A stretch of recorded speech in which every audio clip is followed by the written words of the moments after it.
Hi boys and girls, this is Miss Veronica. Today we're going to do door hangers, and we have a very creative door hanger that you guys can work with today.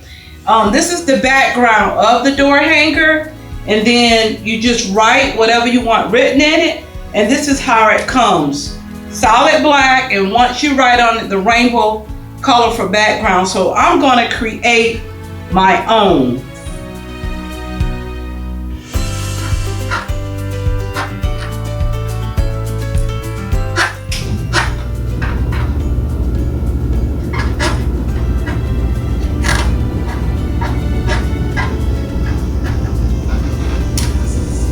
See, I wrote my room, Miss Veronica. So it's a very creative art that you can write and have fun with it, and then you can put it on your door. So have fun with your door hangers today.